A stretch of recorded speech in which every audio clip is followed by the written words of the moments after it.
I'm a businessman, yes, I'm an entrepreneur. Ooh, yeah.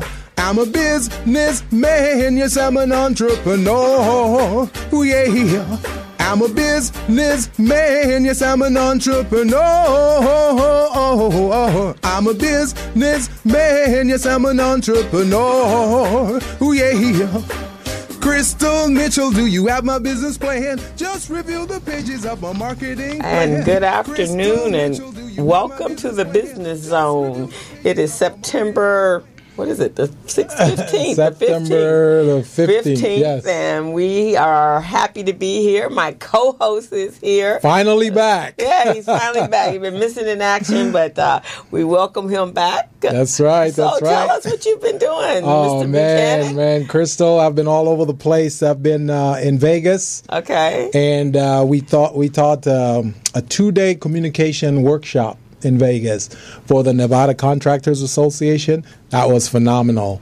We did some personality profile. Oh, I like that. Oh, yeah. What's that, KP? KYP. KYP. Knowing your personnel. Yeah. That was great. That was a hit. That was a hit. Yeah, they it loved is a hit. It's fun. Yeah. People were taking it home, doing it on their husband, their spouse, their employees. Knowing who you're dealing with. Oh, yeah. Oh, yeah. So that was wonderful.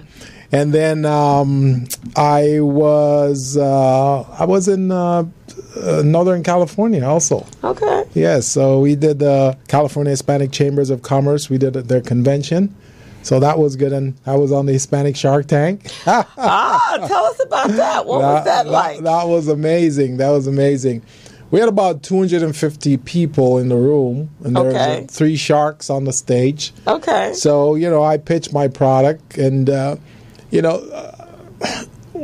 I knew going in that I wasn't planning on getting into financing. I just wanted to get my stuff out there, Okay. I just wanted to people to know what it is that we do and how it works. So we went out there. Sharks were interested. They said they wanted a second meeting, so, that was about it. But people in the audience, they're the ones who loved it. Oh, the small businesses, yes. So what was the experience for you personally, though, being in front of the Shark Tank? Yeah. It was nothing. It was like teaching a workshop. Oh, okay. Because that's always our first basis of reference. Oh, yeah. Because to me, those sharks are like, the participants in my workshop, they're trying to learn what I'm presenting. Okay. And they want to know how it's going to benefit them and why they want to invest in it or why they should even be interested in it. Oh. So, I show them the features and benefits of the system, how it works, how it helps small businesses, how it saves lenders and contract providers money and time. And it was phenomenal. Oh, cool. Yeah, they had a lot of questions, which is what I wanted. Okay. Because the more questions that people have about the product or service, then the more you're educating them. Right, exactly. And that's really what that product is about, is educating and maintaining their records. I really loved it. You did? So you think you'd be ready for the big Shark Tank? I think I'll be ready, but I'm having second thoughts about it. I don't want those guys taking 40% and 51% of my business. If they really like it, they even want it. Yeah. They'll actually offer to let you work for them. Exactly. So, it's a kind of a catch-22 kind of thing. Exactly. So I've been talking with my good friend, our guest on the show here today, about that as well. So he's going to provide us some insight as to how we can work together and bring some funding into the organization and for the product too. Okay. So, we're looking at that. He's got a very impressive business credit system that we're going to talk about today. We're going to see how we're going to partner and team up with that as well. Okay. And that's going to be neat. So that's what I've been doing. Unfortunately, Monday, I got to go back to Sacramento. Okay. Well, that's what you do, right? Sacramento, Sonoma. So I'm teaching 2 workshops for the Hispanic Chambers of Commerce. So, and then next week I got 2 more workshops that I'm teaching up in San Joaquin and Stockton. Traveling man. Traveling. You're doing you were already doing it, but my July was like that. I was all over the place. Yeah, you're in Maryland. I was in Maryland twice. Yes. And then came back, taught a class, went back to Maryland. I was exhausted. I'm exhausted, guys. Yeah. In fact, it was so funny. My girlfriend called me yesterday and she's like, we really need Then she's like, no, you really need to go on a vacation. Girl, I ain't getting on another plane. I'm not packing another suitcase. I am good until the first of the year. Isn't that hectic getting on those planes? I hate getting on the plane. That alone right there is like a... Traveling it sucks used out to be all your fun, energy. And traveling is no longer fun. I hate it. It's really, and I had an interesting experience. So my girlfriend used to, you know her, Daisy. Yeah. She used to work for Continental. And so when she retired, she received lifetime benefits to fly. So I'm listed as her companion, which is higher than a buddy pass. Right. And when I go, we always say I'm going on a vacation pass, which means I'm right up there where she was. And she had been with the company for some 20 years, right? So normally, in the old days when flying was fun, then you were treated well. You might get first class. They all may that even sort of feed stuff. you. Oh, man. I think when I went to Maryland the first time, because I was going back to the PNC conference, I left the 4th of July. Oh, and because the airlines are packing people in like cattle, they stop the number of planes that are traveling on a daily basis. Now, why you would limit the number of flights on a holiday weekend is beyond me. But they stopped so many flights, which means they were cramming everybody in on the flights, the planes that they had available. I got to the airport at 6 in the morning. And I left the day before. The meeting started the 5th. Wow. And I literally did not get there till 6 o'clock the next morning. I was in the airport the whole entire day. So you missed the meeting? No, the meeting started that afternoon. Oh, my God. I was literally in the airport. What happened? Because again, this is non-rev. So they were squishing in, and they had discontinued other flights. I don't know what was going on. There was no weather issues. There were nothing. But some flights got delayed or canceled. And so that means everybody was rolled over. Even their revenue paying was rolled over. And even though I could actually watch it from my computer on exactly how many seats they had because I have access to the system. Did not matter. And by the time I left L.A. Early in the morning, didn't get on a flight until 4 o'clock in the afternoon with San Francisco. Then I came back down from San Francisco and then went over to Maryland. It was like, oh my God. So second time wasn't as bad, but it's not as much fun as it used to be. That is unbelievable. And that's non-rev. Even flying, because I was watching the people that did pay for it. It didn't matter. It didn't matter. And here's what I realized too. So that's why I'm resonating with a lot of what you're saying. Here's what I realized, that whenever they book a flight, and if that flight is not, let's say they don't have about 65, 70%, then they either make that plane, they delay it on purpose, waiting for more people to come in or connections to be made so they can fill it up, so they can make their, $500,000 or whatever they need to make on that flight. Or they tell you, I'm sorry, we have engine problems.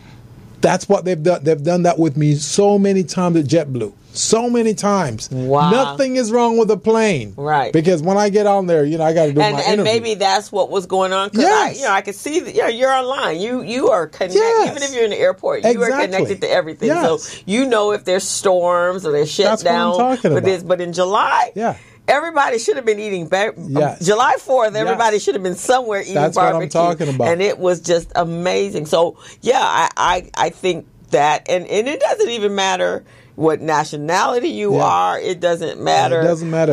There was a guy, when I flew back from Maryland when I took the kids to Baltimore for the tennis tournament. So this older man, he was a veteran. What had flown in and been in many Desert Storm, all of them. Right. This is what do you call it? Metal. He went up. He was going to a wedding in the Philippines. His partner, his friend, whom he was in the military with, they had flown missions together. He's trying to get to his best friend's wedding, and so when he went up to tell the gate, and he had something. He had something with his knee or his leg, so he was walking with a cane. Right. And so when he went up to ask for help, They're like, sir, we'll get to you when we get to you. So when he came, he was looking. I was like, what's the matter? Yeah. And he told me, he said, I just want to. This man he saved my life. I need to get to the Philippines. Right. I said, so here's what you're going to do. Yeah. You're going to get back up and you're going to go back over there to that United customer service person, and you're going to tell them about all of your experiences saving us in this country. Exactly. And you tell them everything. Mm-hmm. And he came back, he goes, it worked. So, man, you got to use everything you Crystal got. is in charge, baby. So at that point, they got him. They were going to connect because he was concerned the flight was 4 hours delayed. Right. So he was concerned about getting his connection.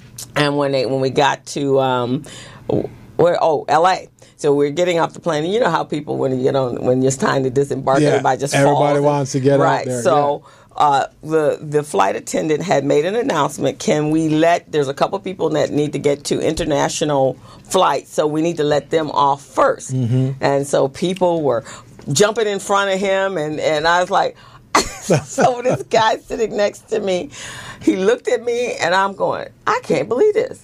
They've asked these people 3 times, and they're still not letting this man off. Yeah. So I said, excuse me, can you please let this man get off the flight? He needs to get to the Philippines, and his flight is leaving in an hour, and he needs your help. And they looked at me, so this guy sitting next to him, he went, wow, that was nice. That worked. And so at that point, everybody moved back into their seats. Yeah. So there was this one young lady. She jumped out and went to go get her flight. So now the guy sitting next to me was a white guy who which was interesting, he gave up his first class seat. Wow. To somebody and sat in coach. And I'm not even sure because his other flight was delayed. So he decided he would give up his first class on that other flight and get on this coach. I said, you're out of your mind, right? Because I would have never gave up my first class seat. But when he saw what I did, and this girl stepped out in the aisle after everybody was letting this man through, there was 2 of them actually, older guys. And she jumped out there and he says, did you not hear the flight attendant? Mm-hmm. And she went, no, what are you talking about? She says, I didn't hear anything. She said they made the announcement 5 times. You should have heard it. Can you go sit down? And then the guy was able to get off the flight. That's amazing. You got to get ugly. That's amazing. I'm glad what you did for him. That was important. Yeah, that was very important. It was very, very helpful to him, and I'm sure he definitely appreciates it. Yeah. I mean, you can't sit back. I try to sit back, and people just make me have to step out of and take charge. They don't know who they're messing with. But I try not to. I really try to stay in my lane. They don't know who they're messing with. But it's just, I don't know. It's just, I guess in today's world, we just got a lot of people that are only thinking about themselves. Yes. And we can't function in this world by ourselves. Exactly. And we have to be courteous of other people and respect for other people. So those things drive me nuts. That is true. That is true. For those of you who are just tuning in, this is the Business Zone with Crystal and Gilbert Buchanan, the small business paramedic. If you want to give us a call here on the show, it's 323-293-3375. That's 323-293-3375. And this is a show they're going to want to call in on because, they get a tiny bit of free legal advice. Yeah, remember that. Yeah, free legal, a little bit, not a lot. He's just going to give you just enough to tease you. But if you have any questions about how to protect your assets and structuring your company correctly so that your business is always protected, you might want to call in. So that's 323-293-3375. Definitely. And the title of the show today, Crystal, what's the title of the show? Doing the realities of doing business. And that's really what we're going to do. We're going to tap into that. Crystal and I, we're going to have some discussions about realities of business, getting a reality check. And then our special guest on the show, when we introduce him in about 15 minutes or so, he's going to give you his pointers from a legal standpoint and also from an industry standpoint. He's been in the industry for many years, and this man knows his stuff. So... one of the things I was thinking in the beginning of the month, and you and I do this a lot, we're always like 2-3 months ahead of what's about to happen in our businesses. So here we are in this autumn, and we're getting ready to close out a year. This was a very fast, crazy year, but very fast year. It was just January. It was. And now September going on to December. Right. So you really need to be starting to plan for next year. My tax is going to be due soon. Everybody's taxes is going to be due. But again, what happens we all know right at this point that we got to do as much business as possible between now and November or December 1st. Because after that, December is kind of a dead month for most people. So you really want to be using that time to look into the future to see what your business is going to look like. Already have things in place that can be activated, because by January 1st, January 15th, you need to be able to have some income coming in. So that requires planning, and that was really why the topic was about the realities of doing business. We can't operate in the now. Right. We always have to be almost like seasonal, like they do in the fashion industry. And with that being said, I want to put this question out there to you, all you entrepreneurs who are listening to the show today. Have you done a pro forma? Have you done any projections on your business as to how much sales you want to generate this year? And if so, are you close to achieving your target? If you wanted $350,000, $500,000 in sales, where are you right now? Are you halfway there? Are you 3/4 away there? We're 3/4 away in the year right now. We're in September. So if you're looking to make $500,000 in sales, then you already should have been way over 300,000. Have you achieved that yet? And what's your strategy? Is the strategy working? Right, exactly. No, do they even have a strategy? Do you have a strategy? That's the question. Do you have a strategy on how you're doing business? My sister and I were laughing yesterday. For me, I think the ultimate in business is when someone reaches out to you that you don't know, and when you meet with them, they're a referral for someone that you've done business with. That's like the ultimate compliment. Exactly. I think, in business. It is. And so this week that happened to me. I got a phone call, and this is somebody I actually have done some stuff with about 2 years ago, and they called me to clean up something in their financials, in their QuickBooks program. They couldn't get their audit for this year until they got these items cleaned up. So I go in, and he kind of explained it to me, but it was a little bit different once I got there. And so when I looked at it, it's like, ooh, okay, this is a lot of work. So, and then I had already asked him, I said, so what's your budget? Yeah. And so he gave me his budget. And so he said, so do you know anyone that will do it for that amount? Like, yeah. He said, will you do it for that amount? No. So when we got and we start talking, and I was in his office, right? And so I had to move him out of his seat, and he was sitting across from me. Yeah. So I'm doing the business. I'm doing his looking through to see what he's saying, and I realized what he needed to have done. So I said, okay, look, I have someone I can refer you to. I said, but first of all, how did you get to me? Yeah. He says, because we were talking, and he was saying, you're more than a bookkeeper, aren't you? I said, yeah, I am. He says, wow, okay. So then he was trying to skip doing an audit for 2015 and jump to 2016. Yeah. And I said, I don't know how an auditor is going to do that. Exactly. He said, but I don't want to pay for that yet. That is not going to work. It doesn't work that way. He goes, really? I said, yeah, really. Yeah. I said, you're going to have to clean up the 15. They got to get it. So you got to have a year-end total. Yeah. He goes, you really know what you're talking about, huh?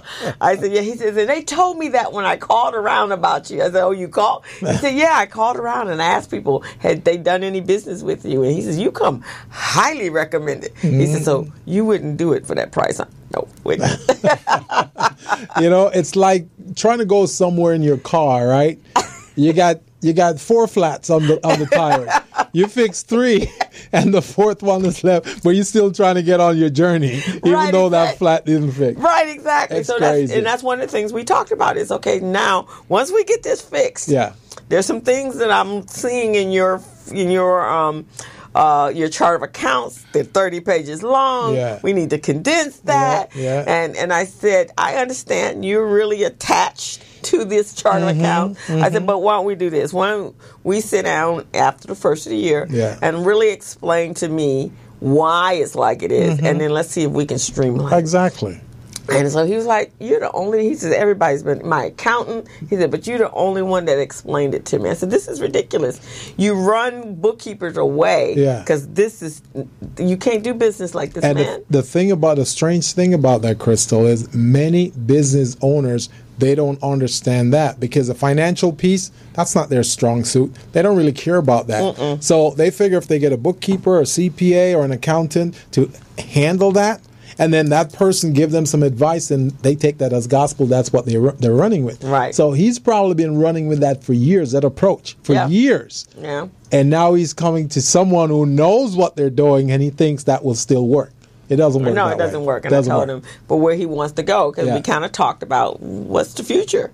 And he was telling me, I said, we're going to have to make some changes over here so that you can reach out. One thing, he's a nonprofit, so we all know, especially me, from being the co-director of Recycle Black Dollars, getting money out of corporations nowadays is just like treacherous, man. And so you got to be on your game just to even get them to sponsor you. Yeah. And they run a dance studio, really renowned in the community. Yeah.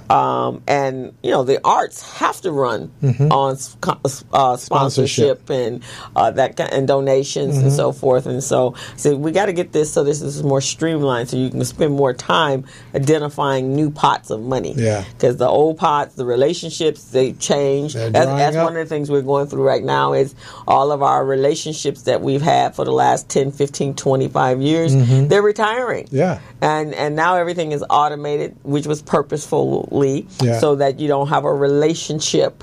And it's hard to get money without relationships. And even if some of these sponsorship dollars are not dried up, they're reducing the amount. Oh, man. So if you used to get $50,000 or $40,000, now they're saying, hey, all we can give you now is 10. It's almost insulting, man. It is. It is.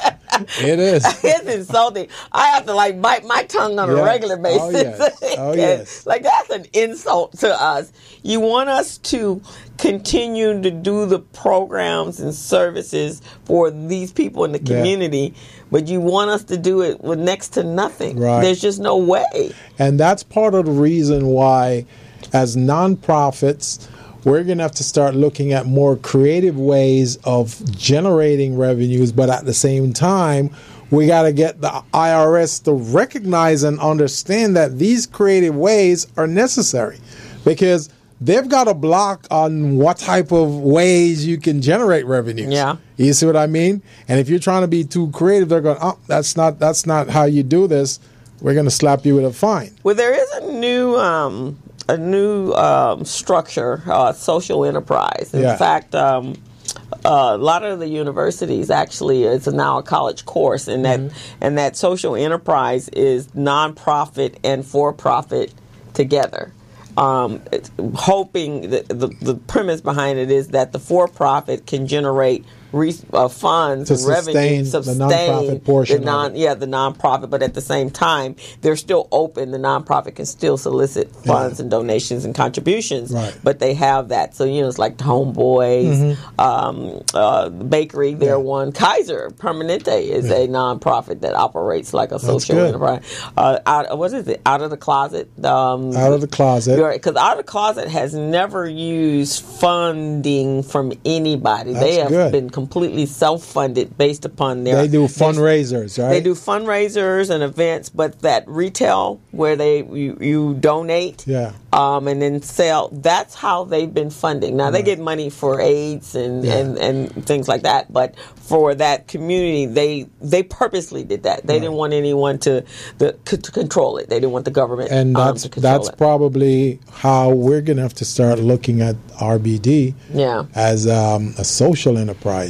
Yeah. You see what I mean? Which would be changing we do have product. We're in a little bit better position than a lot of people because we do have the resource guide. So we're more of a marketing, networking type of CBO. So we do have the resource guide. Once we have a mobile presence, then we can still sell, and we're a membership organization. Maybe our next guest could give us some pointers as to how we can do that. Right. A lot of nonprofits actually operate profit-making entities, and which is how they sustain themselves. Right. And so there's nothing wrong with that. As a nonprofit, you can have a profit-making entity, and lots of nonprofits do that. Yeah, so we're going to have to really look at that next year. I think it's very important.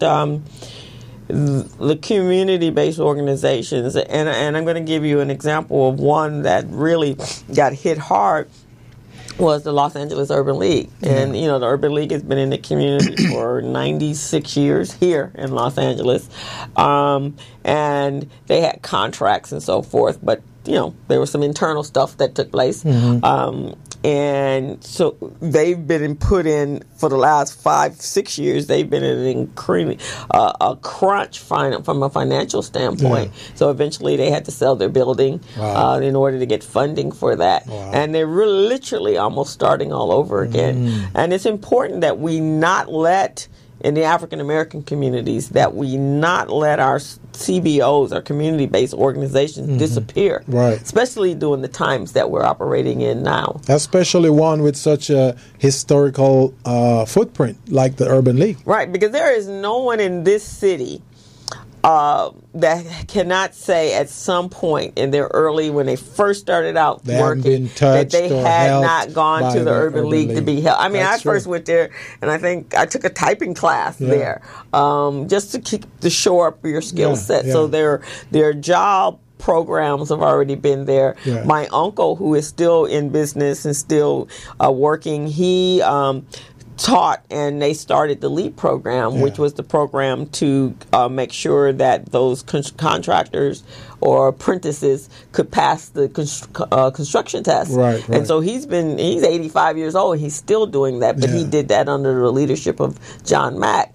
So most contractors, that electricians, the air, guys, all of those guys, surveyors, they all came through programs, through the LEAP program that the Urban League had. Yeah, we can't afford to let those institutions go. All right. We have to have them. We have to have them because we have to have support in our communities. So, but that's an example, because they had nothing to sell. I mean, it's a computer-based organization that didn't charge for any services, and consequently, could not generate any kind of money. So completely dependent on governmental contracts and funding from banks and so forth. And so that's a big part of the reason why I get so bothered when I'm hearing that this present administration want to cut all the funding to small business and entities like the Urban League and all of that right now, because I don't think they understand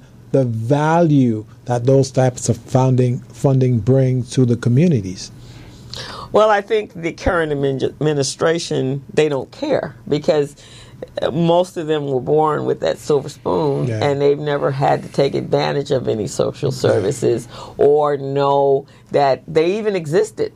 I mean, other than what you know of, the food, the services from social services is a different service, which is for those that have no means and they need to support in order to help them get on their feet. And there needs to be restructuring there, because it shouldn't be where you're permanently on social services.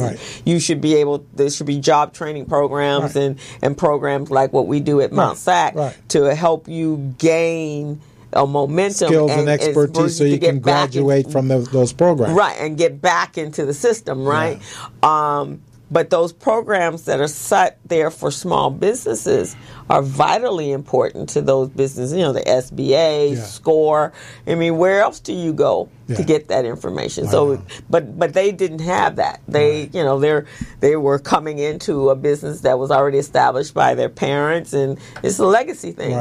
Those of us in the communities, we don't have legacy businesses to venture into. Well, hopefully our next guest can fill us in on some insights and also some pointers, some tips, how we can coordinate from the nonprofit end to the for-profit end to certain government entities, and some of the know-hows that he has as to how we can tie all of this together and we can benefit. It's now 3:30. Let's go ahead and take a quick break, and we'll come right back.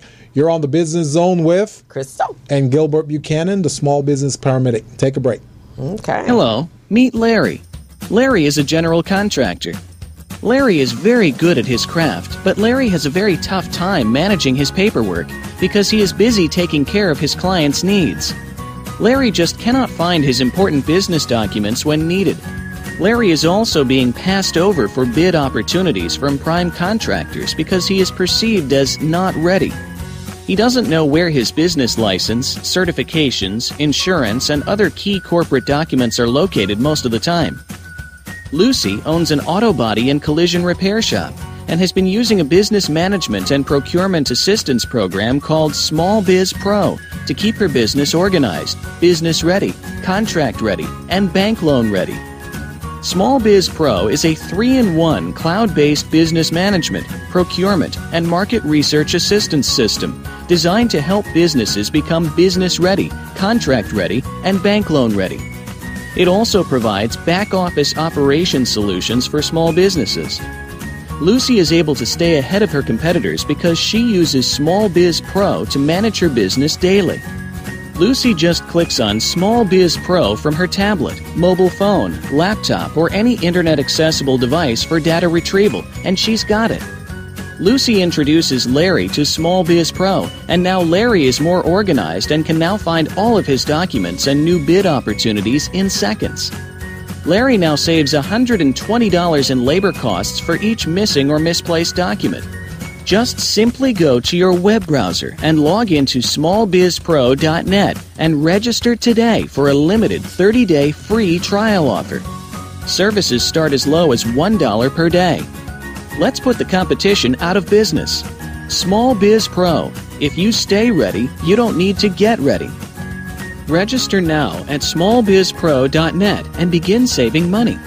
Email info@smallbizpro.net or call 626-533-1186.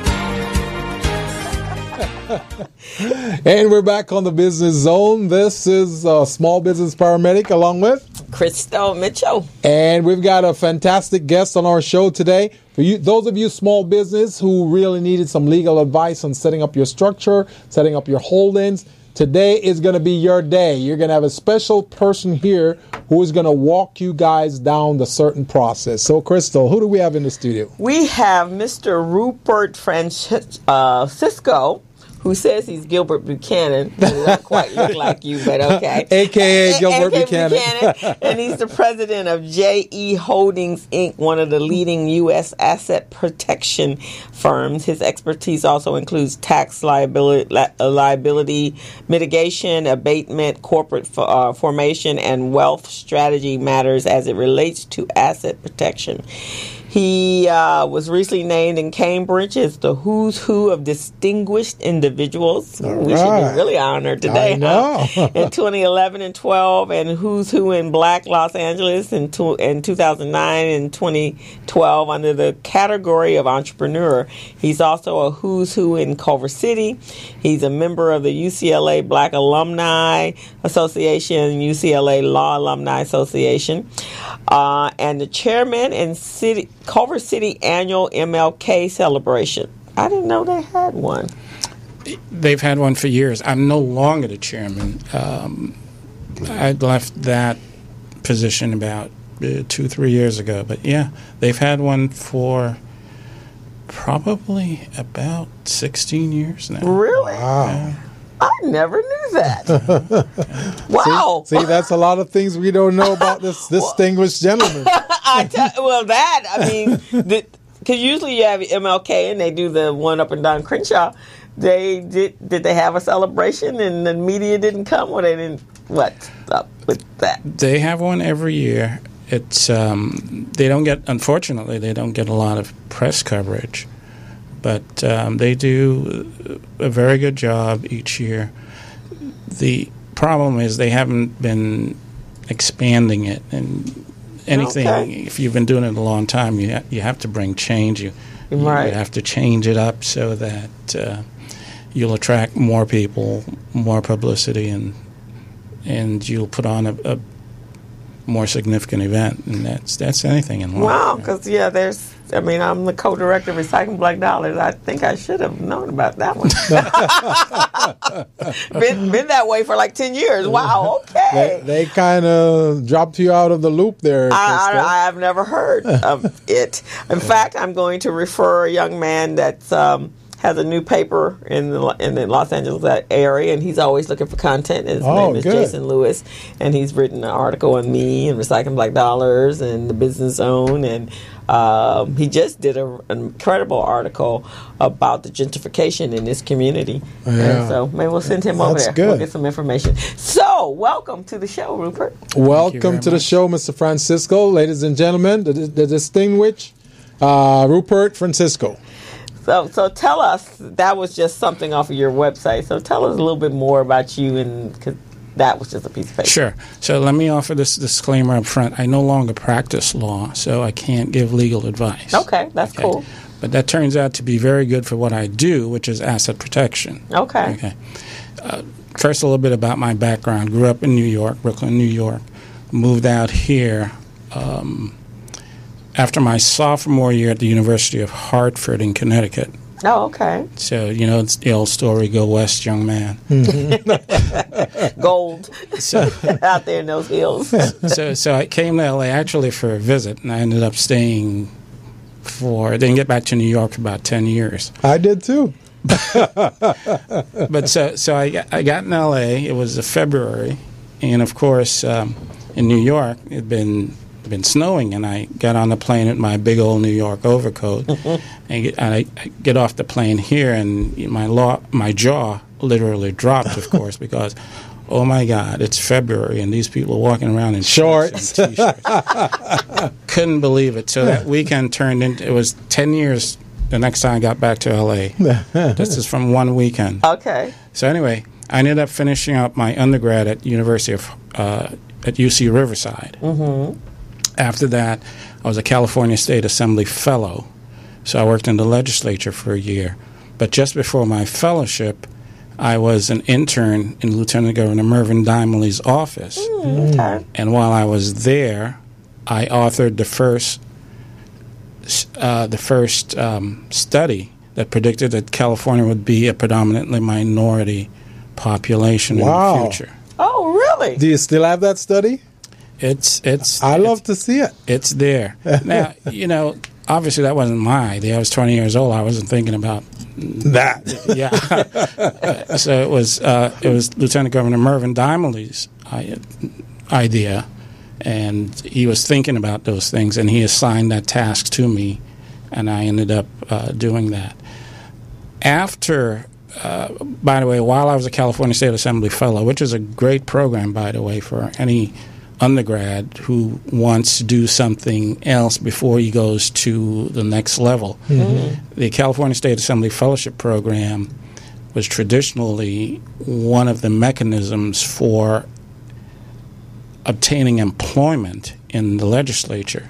Now, since that time, they've expanded the program. They have several more. They have a judicial fellowship, and they have a government fellowship. But they're great programs because they expose you to government at an early period in your formative life. That's good. That's really good. So after that, I went to law school. I went to UCLA. After I graduated from UCLA, my first job was teaching business law at Trade Tech. After that, I started my practice. I was, at that time, the youngest black lawyer in Century City with his own practice. Wow. Okay. So practiced law for a period of for about 6 years.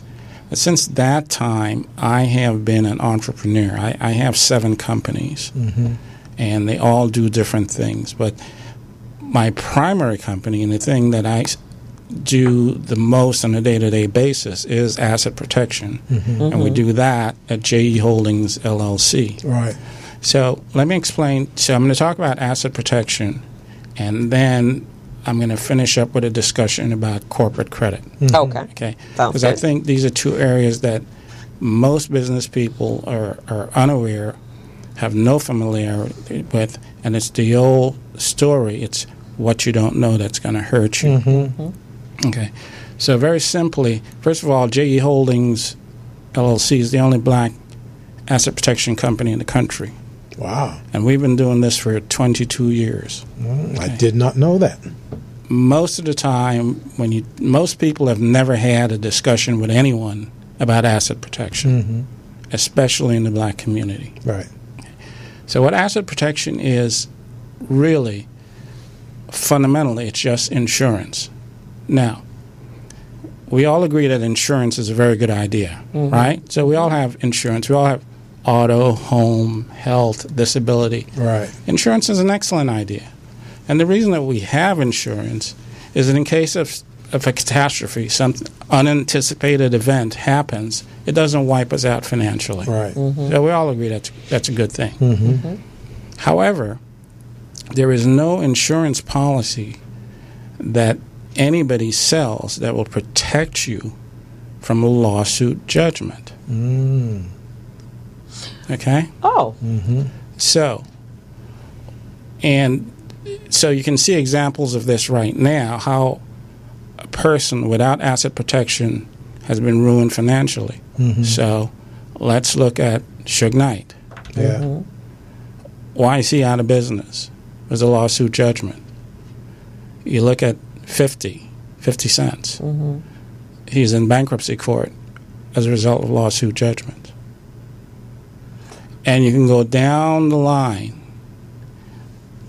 Ordinary people who come across circumstances, just every day you drive, for example, there's a possibility that you are going to be in a catastrophic auto accident. And no one really has enough insurance to cover themselves for all of the damages they can cause. So you don't even have to be a business owner. You can be an ordinary, everyday citizen who has to drive every day, and this can happen to you. And these days we're seeing automobile judgments now in the $10, $20, $30 million range. So if you're a typical person, and of course if you're a business owner, you have liability also that comes from running and operating your business. Anything can happen. If you're in certain professions like the medical profession, law and so on, there's an extra degree of risk in those businesses. Okay, so you're driving down the street, you get into a catastrophic auto accident. So let's say you have $2 million worth of insurance on your car, and you have another $2 million on your house, so that's $4 million. But you can easily cause $10, $12 million worth of damage, right? Usually. So once your auto policy and your homeowner policy pays off, whatever the balance is, you're personally liable for that. So what can happen to you? Okay, anything that you own, that you have your name on, is now subject to seizure. Wow. Okay? So bank accounts, stock brokerage, the only thing that they can't see is some retirement benefits. But otherwise, anything that you have your name on, they can take, which is why in asset protection we said we want you to own nothing but control everything, because if you own nothing, there's nothing they can take. So how do you go about owning nothing? But really, it's just a matter of titling. We don't put your name on anything. It all's under legal structure?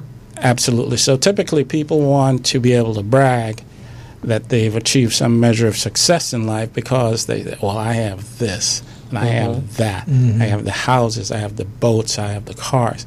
Well, legally speaking, that's not a good thing at all, because whatever you have, someone can take from you. Okay.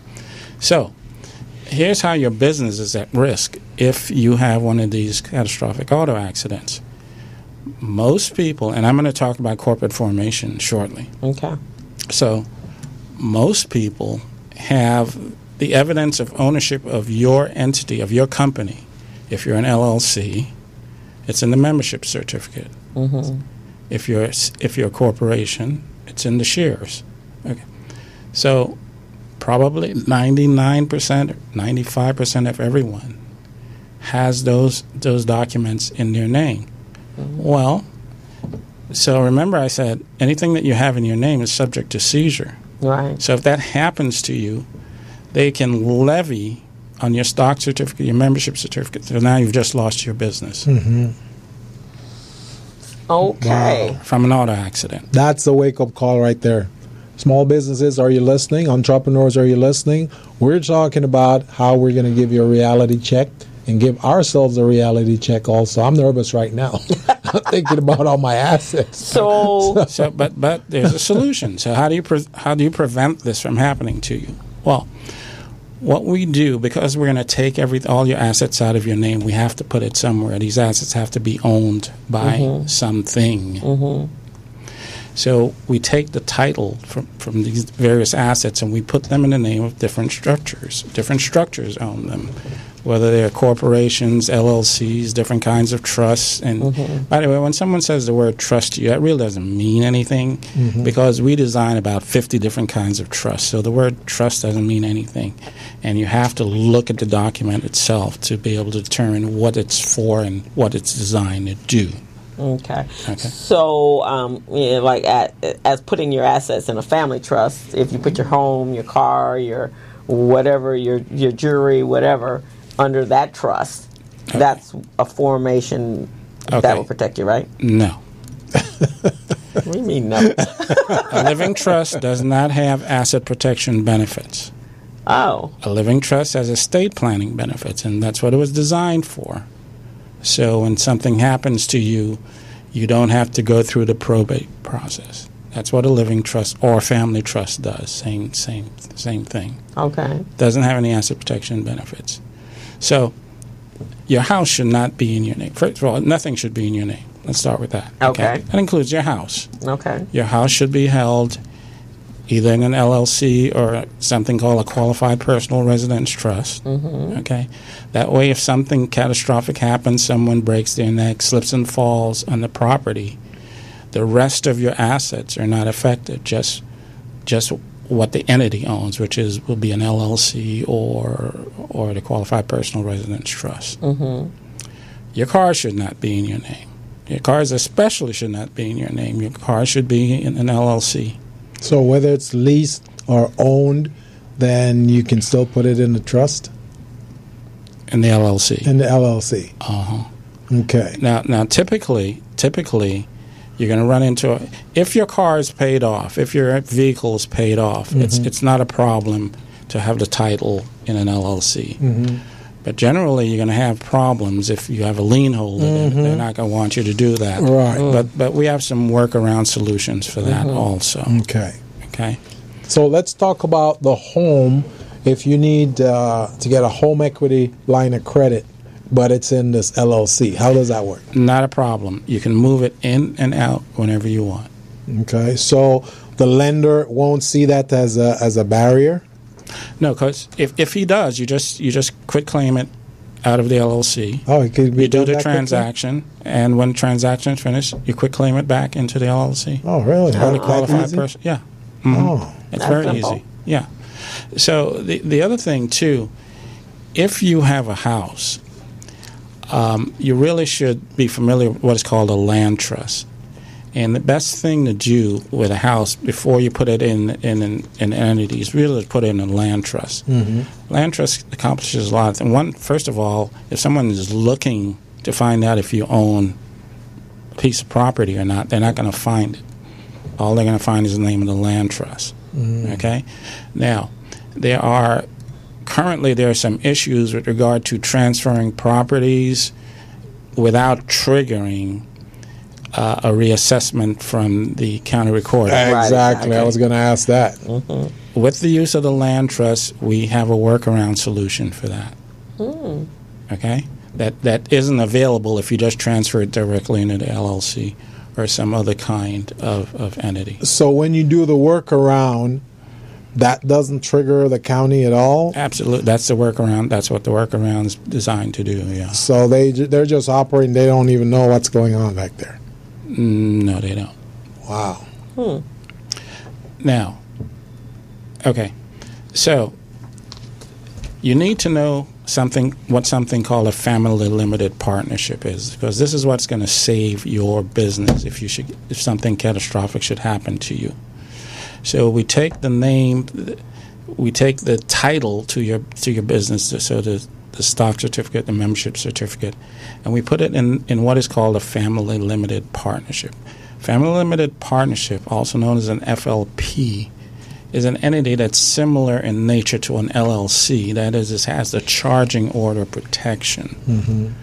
So 99. So if you're husband and wife, 1% would be owned by the husband, 1% would be owned by the wife, and 98% would be held by the family limited partnership. So now you go out and you get in that catastrophic auto accident, or you get a judgment as a result of your business activity, the most that person can reach is 2% of your business as opposed to all of it.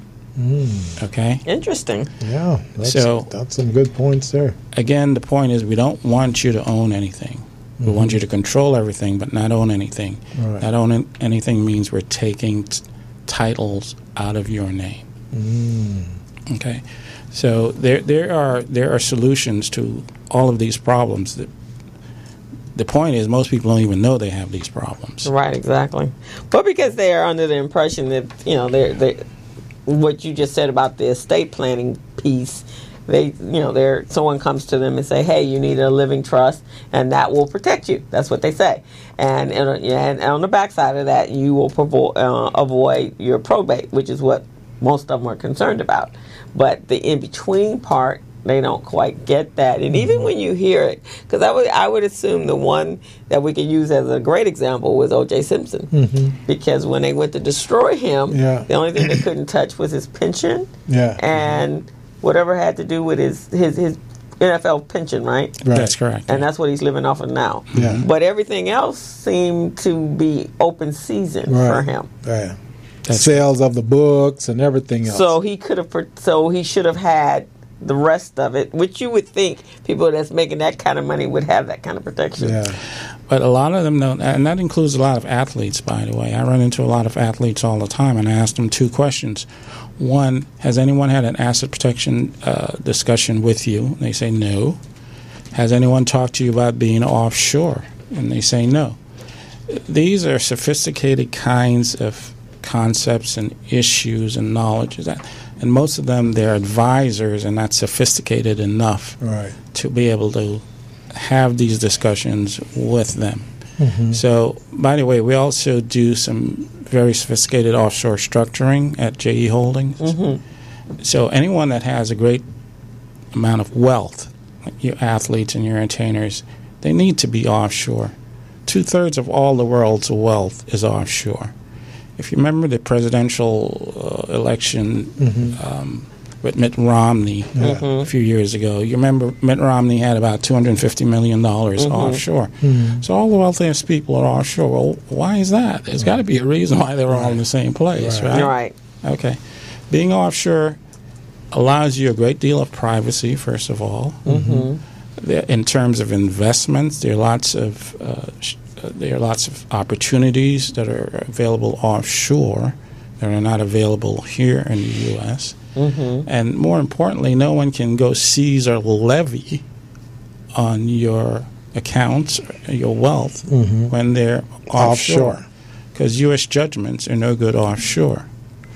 So anyone that has a great deal of wealth needs to have an offshore asset protection trust. Okay. There's also offshore banking that you can park your money offshore. That way the IRS or no one else can come and levy on it. Come and find out what you have in your account. So let me ask you this, going back a little bit to the equity, owner's equity and all of that. So when we're talking about business, one of the things that business owners pride themselves on is having equity.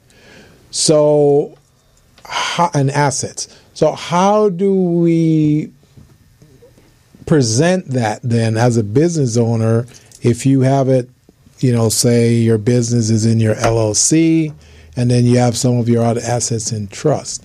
How do you convince, say, a lender or a partner who wants to join the organization that, hey, I've got assets. I'm asset savvy. Let's do business. How do we do that when it doesn't show that you own anything? Well, eventually you can, because you can always show that, okay, this entity is owned by this entity is owned by, then I own all of them. Even though it's not on paper. Well, even though it's not in my name, but yeah, you can trace that back. So that's not an issue. And they would be comfortable with that? Some financing institutions are, some are not. It doesn't matter though.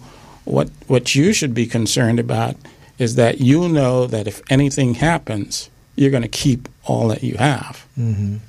That's the most important thing. Mm-hmm. No one can take it away from you. Right. And if you're not structured with an asset protection plan properly, that can happen. Mm-hmm.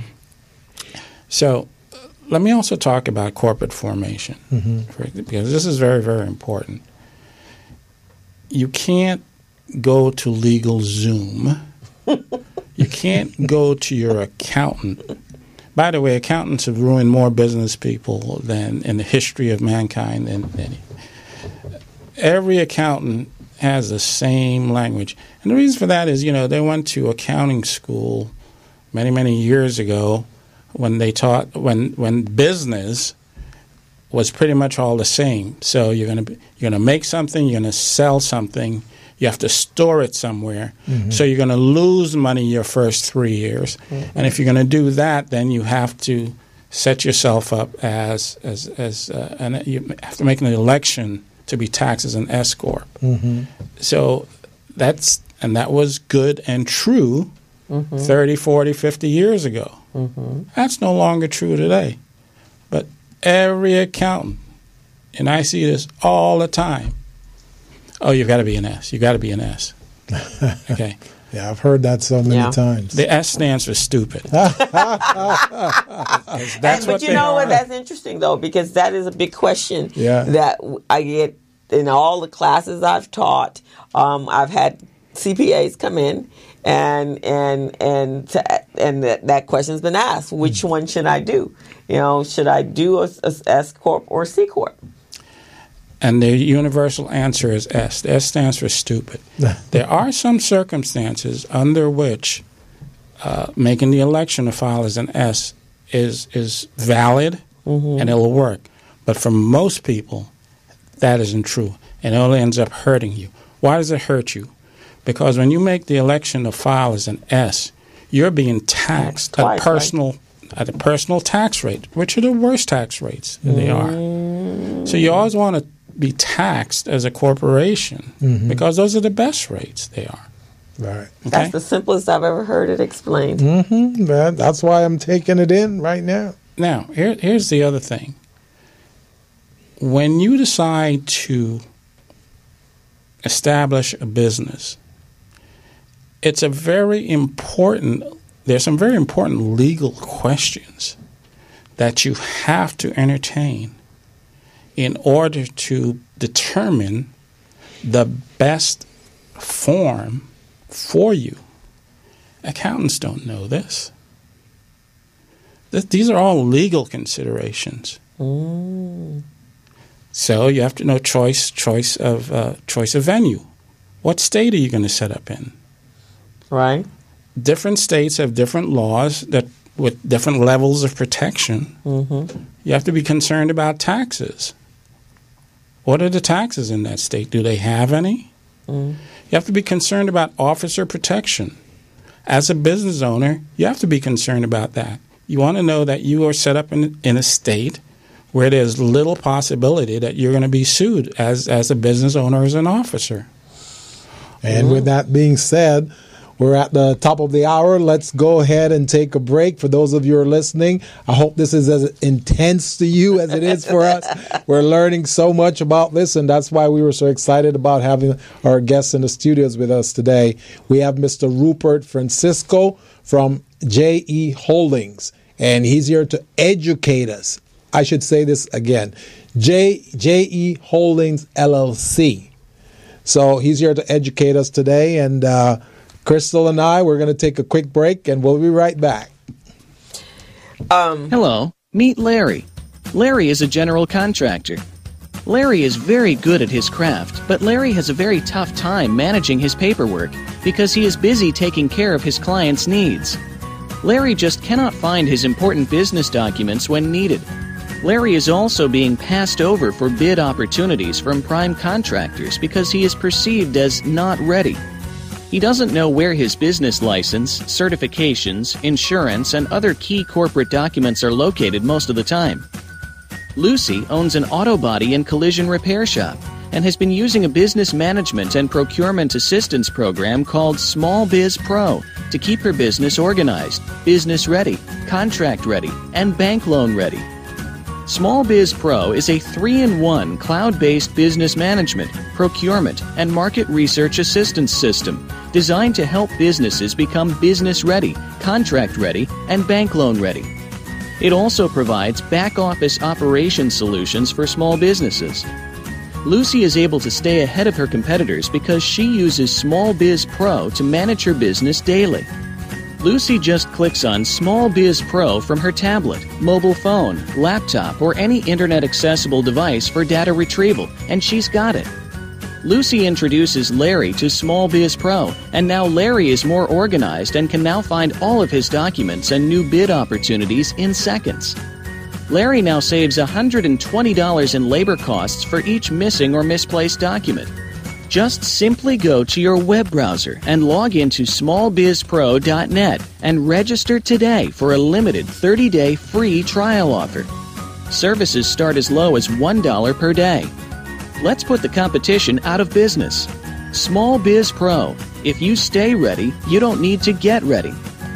Register now at smallbizpro.net and begin saving money. Email info@smallbizpro.net or call 626-533-1186.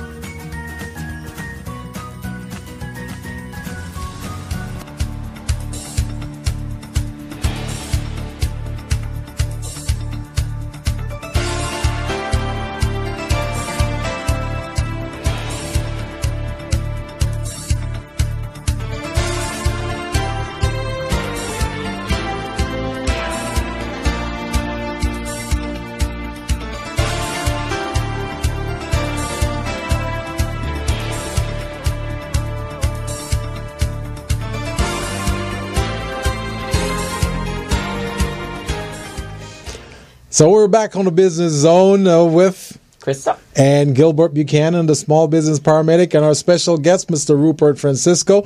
And we're talking about some great things about asset protection, asset planning, and we're getting an education here. So all you entrepreneurs who are listening right now, or you're tuning in, I really, really would like you guys to give a call because I'm sure you got questions, just like we have questions too. You want to give us a call here. Our phone number is 323-293-3375. That's 323-293-3375. So, Crystal, did you have a question for Mr. Francisco? So, and I find it interesting, especially from an accountant. I get, some of it, what you're saying, but they understand. I mean, it's all about taxation, right? So if they're telling you to a structure an S when they know that the better corporation, as a C, you'd get a better tax rate. I don't get that. But they don't know because these are all legal matters. These are not accounting matters. Oh, okay. They don't. And they also tell you not to, and I've had clients that have come to me because their CPA have told them, only do a corporation in California, don't do Delaware, don't do Las Vegas, just do it in California. So I guess that's erroneous. Or actually, you should never do it unless you have to. There are some types of businesses you have to be incorporated here. Mm-hmm. California is one of the worst places to be incorporated. Really? For many reasons. including taxation, of course. We have very high corporate tax rate. But California is not a business-friendly state, so it doesn't offer a lot of protection for officers or business owners. Okay, Delaware is no good. Delaware is old news. Nevada is old news. Anyone that tells you to incorporate in Nevada is a fool. Okay. Beginning in 2006, Nevada started changing their laws. So they went from first to worse between 2006 and now. What happened was lots of people used to go to Nevada. You know, over the years we've incorporated thousands of people in Nevada. But this was prior to 2006 when the law started to change. At that time, Nevada used to require very little, prior to 2006, it used to require very little information. And so anonymity was an important thing for a lot of clients. So that's why they went there. But that changed starting in 2006 and forward. So they required, I think July 1, 2006, they started to require that anyone that was incorporated in Nevada had to have a Nevada state business license. And in the Nevada state business license, you had to list names, addresses, social security numbers of anyone that had a beneficial interest in the entity. So right away, anonymity went out the window. In addition to that, since that time, the laws have changed. And just in the past 2 years, they've now changed the law again. And it's now requiring you to make, first of all, this business license was $250 a year. Their fees have gone up, and now they're requiring many types of entity to file an additional kind of filing if you're incorporated in Nevada. Okay. So where are the best places in terms of where to incorporate? Costs, to incorporate and to form an LLC? Okay. Don't automatically go to an LLC. An LLC is a very, very complicated entity, and especially in California, by the way. So let me tell you this. In California, the laws regarding LLCs changed about 2 years ago. So now we have about 8 different kinds of operating agreements that we use when we're setting up LLCs in California. 8. And that's supposed to be that's what we were told, that the LLC was the simplest formation that you could do. It's not. Okay. Especially in California. Because if you don't have the right operating agreement, something happens, you're going to be held personally liable.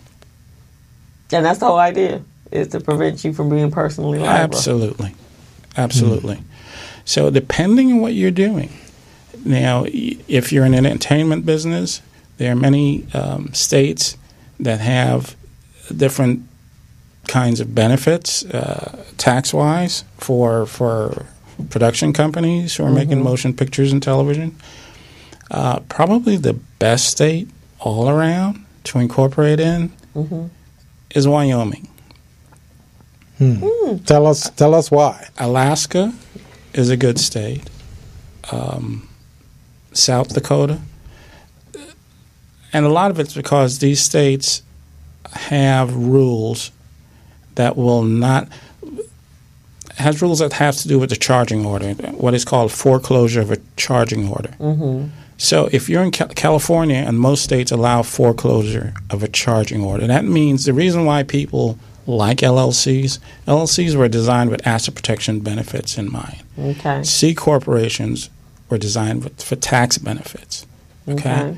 So if you're doing something risky, so if you're a landlord, if you have a taxi service, an airplane, anything that's risky, you need to operate under the rubric of an LLC because of what is known as the charging order protection. With a charging order, if someone gets a judgment against you, it's called a charging order. It's very difficult to collect on a charging order because that person has to go to court in front of a judge and ask the judge to foreclose on that order. That means allow them to proceed to collect against you. Okay, and California and many states allow this. States like Wyoming and Alaska and a few others do not allow foreclosure of a charging order. So if someone gets a judgment against you, it's just too bad because they're not going to be able to collect. So even if the business is stationed here in California, but you incorporate in Wyoming, those laws will still protect you? Because then you're considered a foreign corporation to them, right? You're a foreign corporation if you register as one, which means you do the filing. Okay.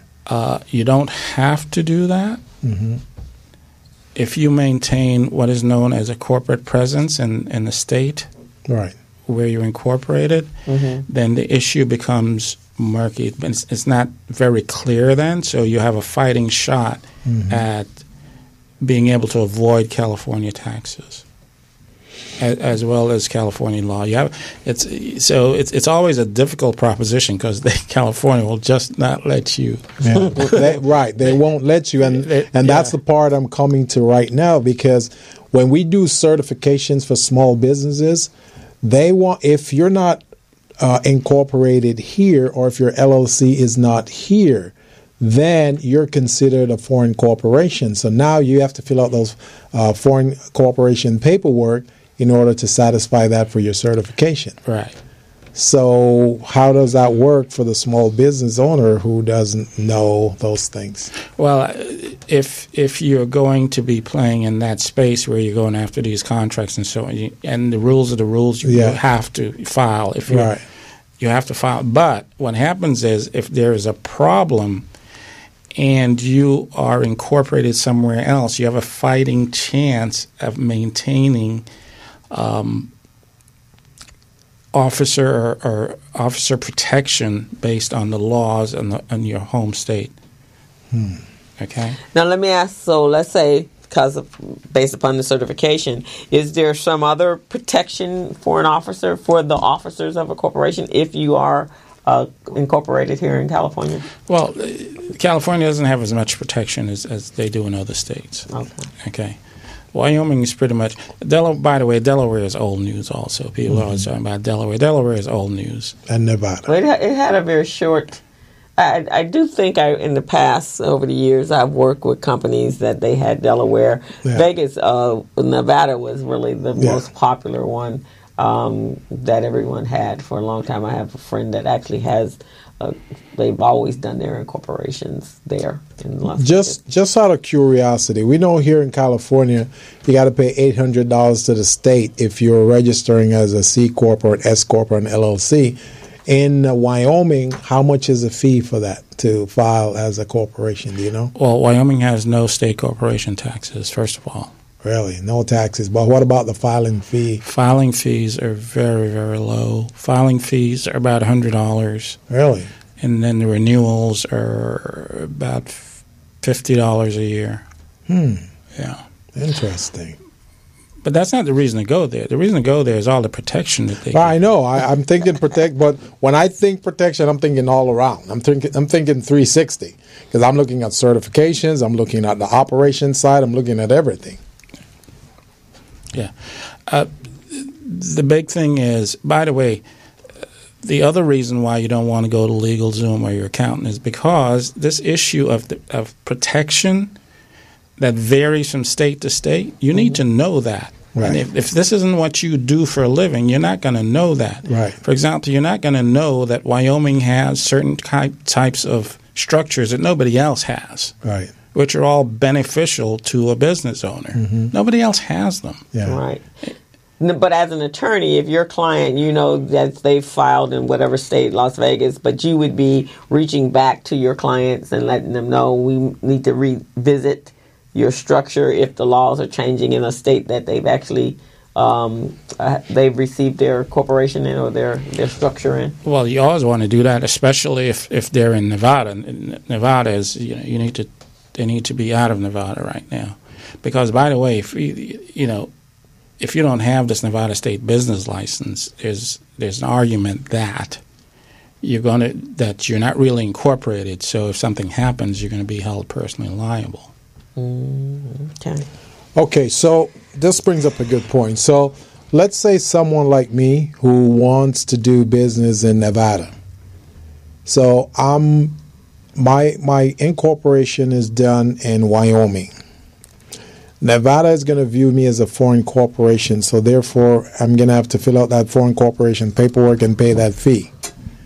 Would they still consider me as a corporation then once I've done that, or are they still going to look at me like, hey, you're not an entity because you're not registered with us? Now remember the full faith and credit clause of the U.S. Constitution is what allows you to drive in New York on your California license and so on. Mm-hmm. That's why all these major TV networks are established in Delaware, but they can do business anywhere. So if you decide, wherever you're incorporated, if you decide that you want to establish your entity as a foreign corp in another state, then that's a determination that you make and you do. However, there's such a thing called corporate formalities and maintaining in the state in which you're incorporated, maintaining what is known as a corporate presence. That is an address and a phone number. And if you do that,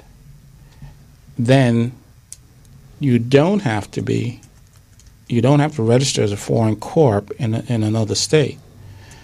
But this is not a very clear-cut thing, because all these other states, if you're making money there, they're going to want to tax you. They're going to want their taxes, exactly.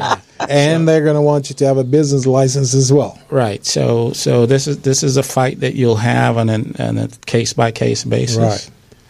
Because that was the thing with California, why they changed a few years ago when other people were going to Delaware and Nevada, becoming corporations in those areas. They're going, okay, so you want to go into those areas. Well, we're going to tax you guys for doing business in our state, and this tax is going to be equivalent to what the fees may be or even more. That's California. Yeah. But this is good information for us, though. And I'm sure for those of you entrepreneurs who are listening right now, who are trying to decide, how do I incorporate? What structure do I need to establish? How's this going to benefit me? Before I move forward, I just want our guest in the studio, Mr. Francisco, to tell you, when you're determining a structure, what are the things you should look at when you're deciding that you're going to, I'm going to choose this structure over that structure?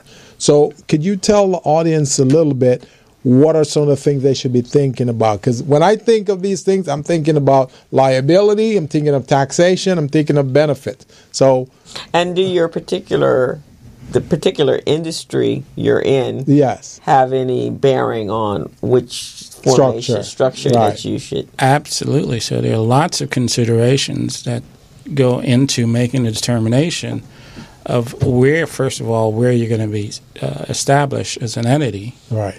And that includes the various laws of that particular jurisdiction, taxation, what kind of taxes are they going to assess? Few states don't have any corporate taxes at all, so you want to be there. What kinds of laws they have that will protect shareholders, officers, and so on. How much information do they share with the IRS? The IRS hates Wyoming because Wyoming won't share any information with the IRS. How about Texas and Florida? Do they share anything? Because there's no state taxes there. Yeah.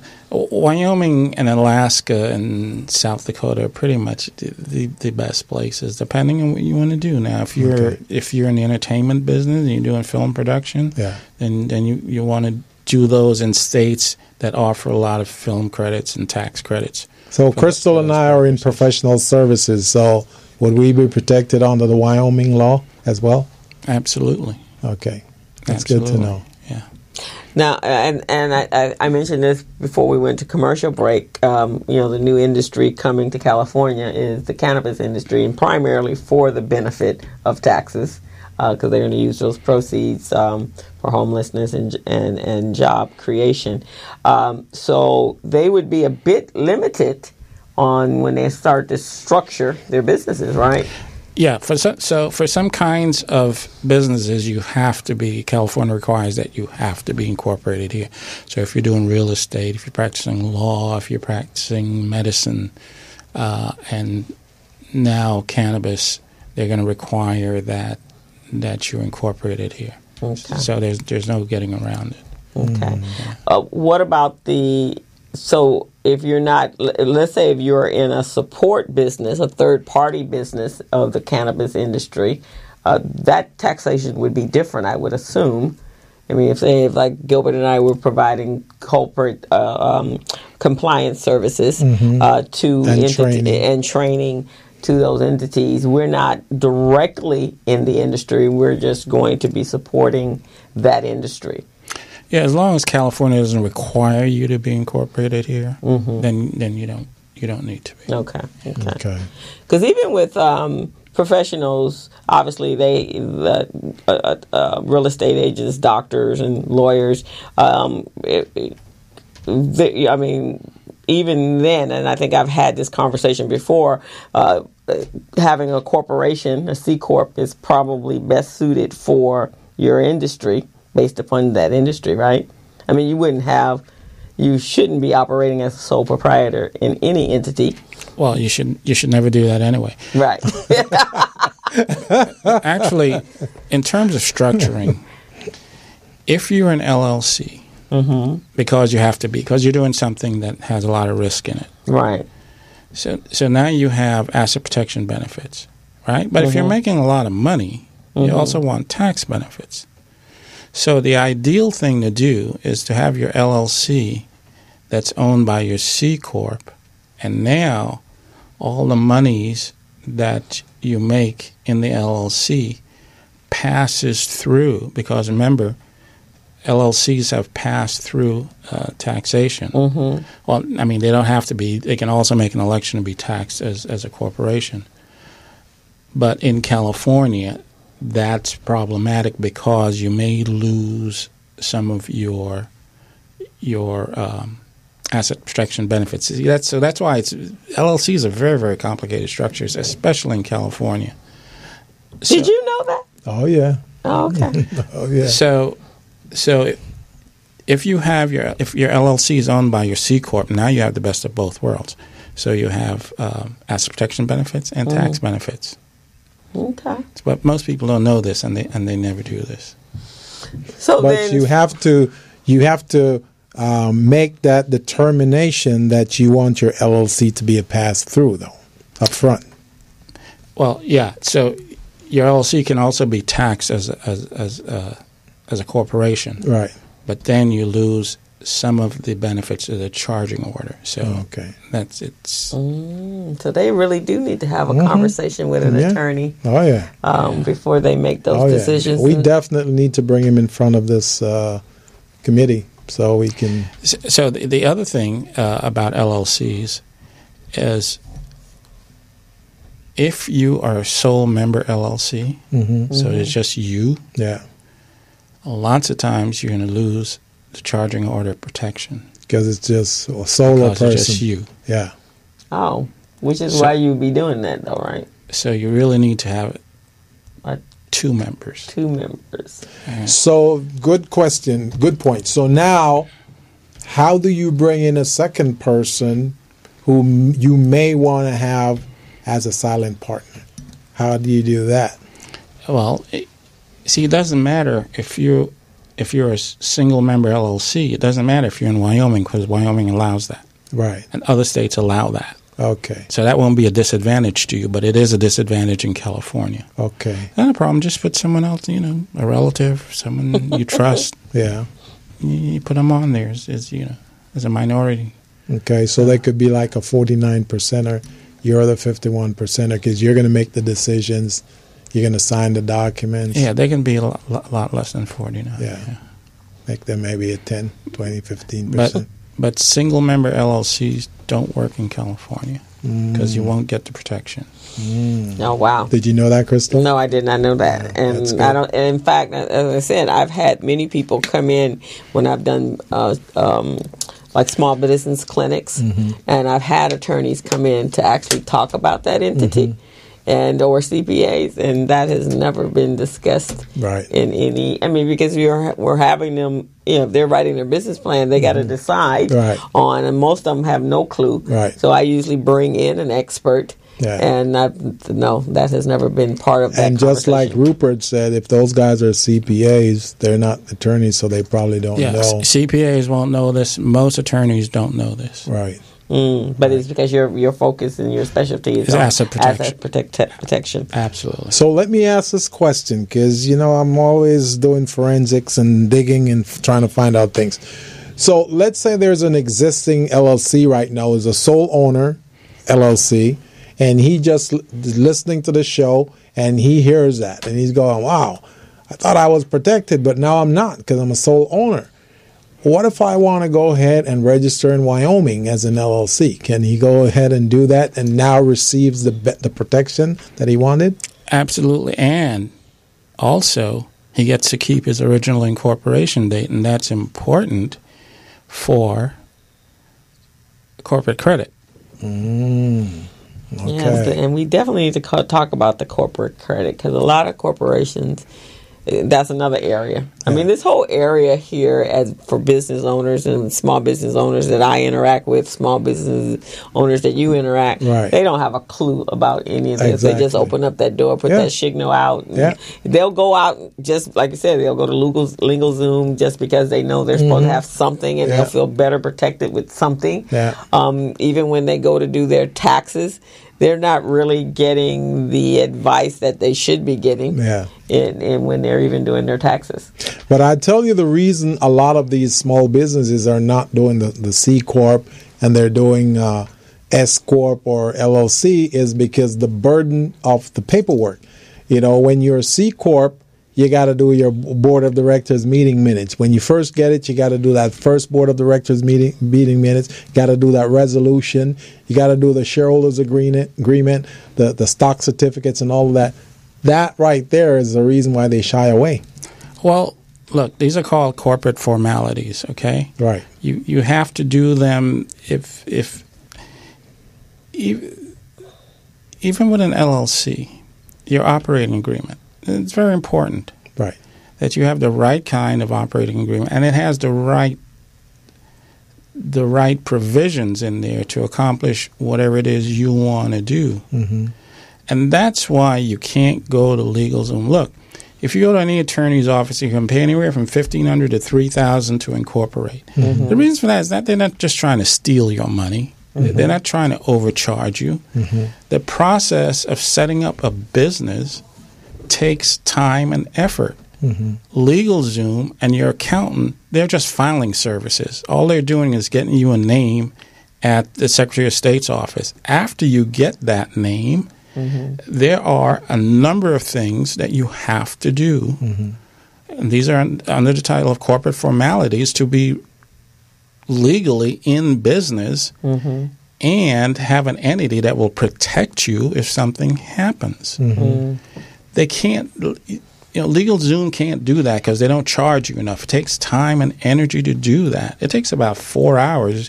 We've been doing this about 35 years. It takes about 4 hours to put the rest of those documents together. Now, if you're going to have investors, now it's even more complicated. Yeah, because most of the time they use boilerplate type of articles. With investors, if there's going to be a number of shareholders, all of these things have to be taken into consideration, and documents have to be prepared for these different sorts of circumstances.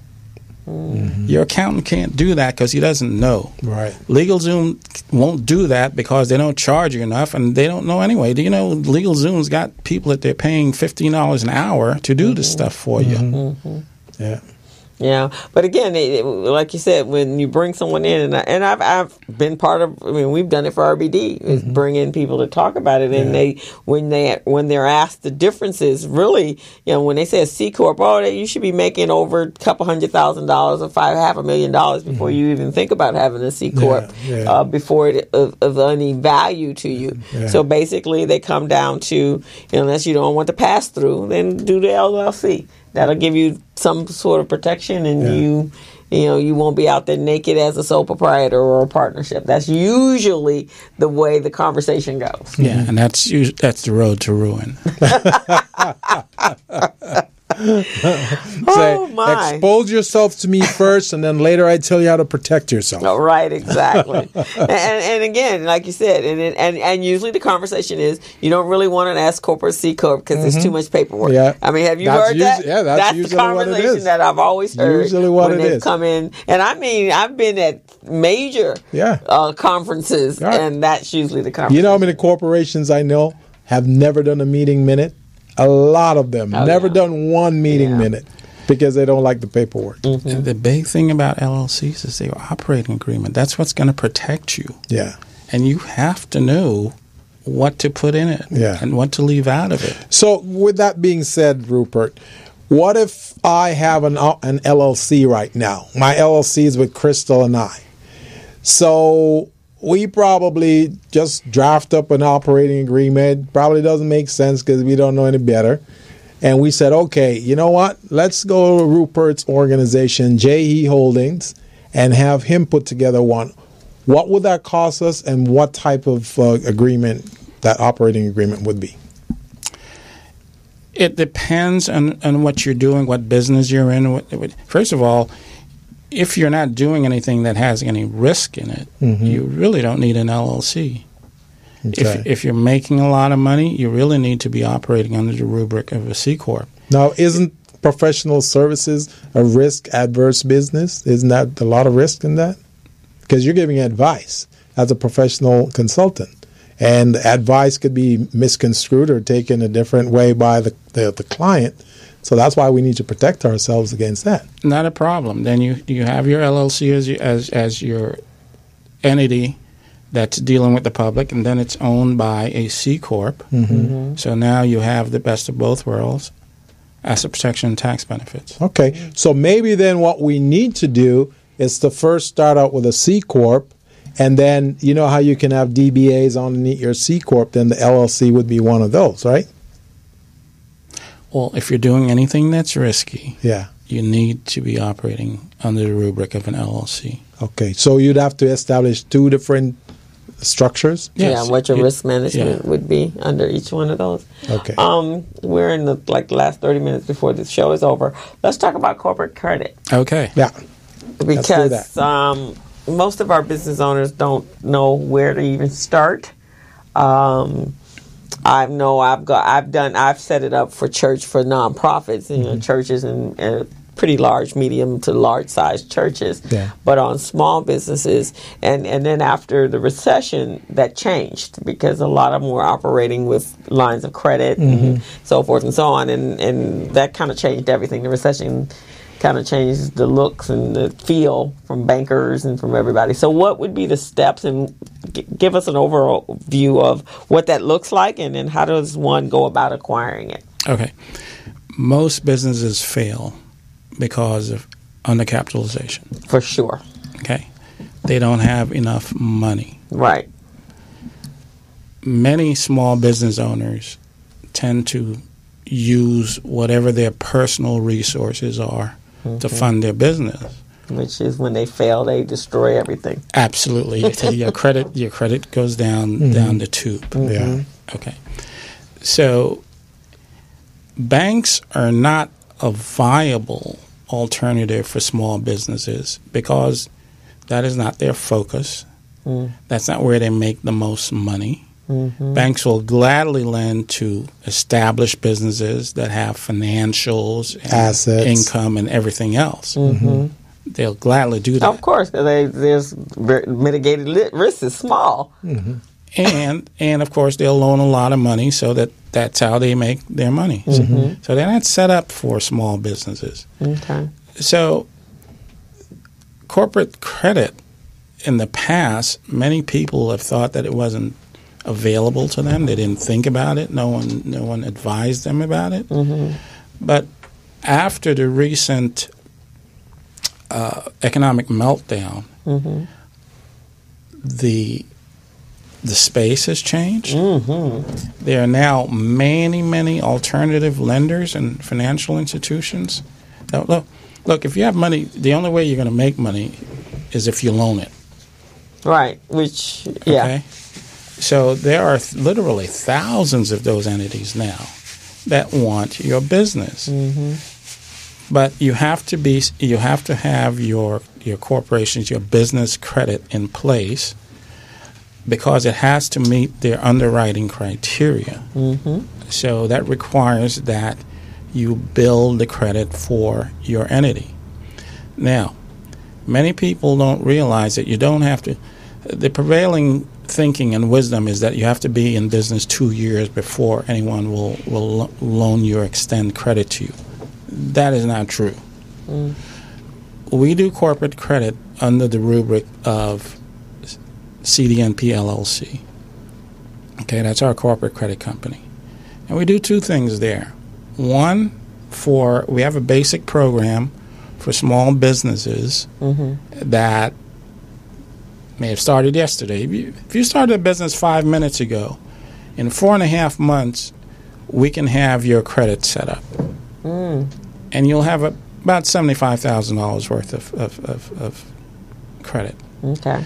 Now, business credit, in some instances, is like personal credit, and that it can grow over time. So if you start off, if your personal credit is $550, you can take that up to $850. So business credit is the same way. Mm-hmm. Over time, if you take care of it, it'll grow. Okay. When financial institutions see that, oh, you're responsible with money, they'll give you more money. Right, exactly. Okay? Yeah. So, now, in the past, it was, well, first of all, everything's changing all the time, including personal credit, business credit. Mm-hmm. Okay. So in the past, when the prevailing wisdom that was that you have to be in business for 2 years before anyone will extend credit to you, mm-hmm. lots of people were going out to get these shelf corporations to show they had been in business X number of years. Mm-hmm.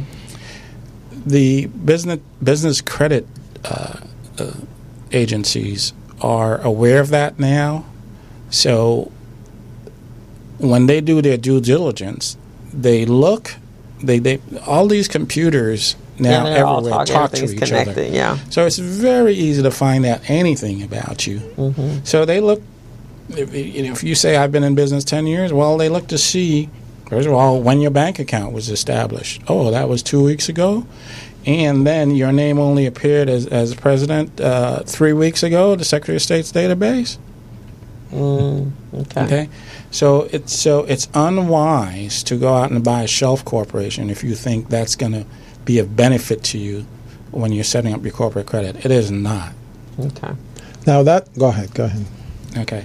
So corporate credit is based on what you've established in terms of vendor credit first. Mm-hmm. Okay, so you want to first establish vendor credit. So that's like establishing your Dun & Bradstreet. Right. So there are three credit agencies that have to do with business. Three business credit agencies. Of mm-hmm. course, the 800-pound gorilla is D&B, Dun & Bradstreet. Mm-hmm. But Experian also has a business credit agency that's used by a lot of companies. Oh, that's good. I didn't know that. Yeah. Right. And, okay. And so does Equifax. Equifax does too? Mm-hmm. Really? But now they're in hot water, so nobody wants to go there. Well, that's on the personal side. They have a business side also. Oh, okay, completely separate from, okay. Right. So now we don't know if they've hacked the business. We just know that they hacked the personal side. Okay. So the reason why it's people don't know about establishing business credit, which makes perfect sense, by the way, because if you set up your corporation's credit, it has nothing to do with your personal credit. Right. Right. And don't be fooled. Many people will say, well, you have to have good personal credit to establish business credit. That's not true. Your personal credit only comes into play if you are trying to get a lot of money, they're going to look at your personal credit. Other than that, when you're setting up your business credit, they're not going to look at your personal credit. Which is why you should have your legal structure in place. Because, I mean, if it was just Crystal Mitchell Company, and I am Crystal Mitchell, and I'm a sole proprietor, then yes, they would be looking at my personal credit, right? Absolutely. But if I was Mitchell Business Solutions and an LLC or a C Corp or whichever one, then they're looking just at what I've established under my business, right? Yes, you have to have a corporate entity for you to get corporate credit. Okay. There's no getting around that. So that means a sole prop is not considered that then. If they're a sole prop and they've been in business for 10 years, then they're not going to be looked at like an established company?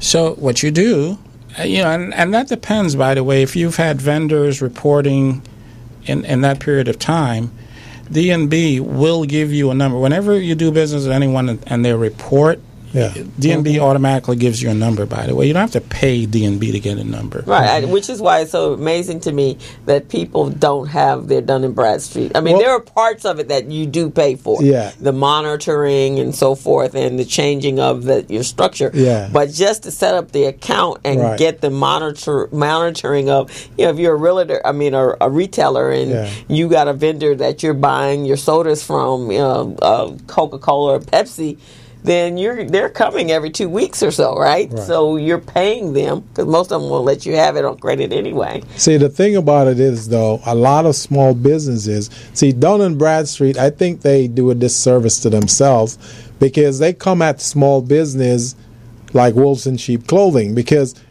there are ways that they can get the number for free, but they try to make them think that, hey, you got to pay for it. So now a lot of businesses shy away from that, and that's probably part of the reason why they haven't been able to establish credit.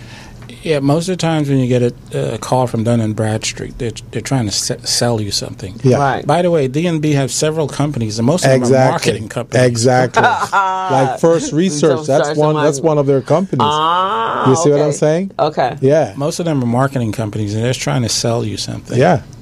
But so, for example, you can get a number for free, but it'll take you 30 days. They'll give your number free, but it'll take you 30 days. But if you pay $49, they'll give it to you in 5 days. So they're always trying to sell you something, which is why if you're in this process, you need to be guided by people. Otherwise, you're going to end up paying $1,500 for their credit monitoring service, and maybe you don't need to. Right.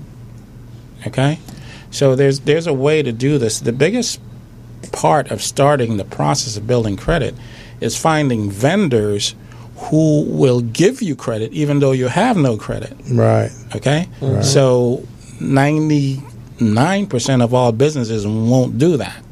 So that's where we come in. We know the ones that will. And that is how you start the process. See, that's a good point right there.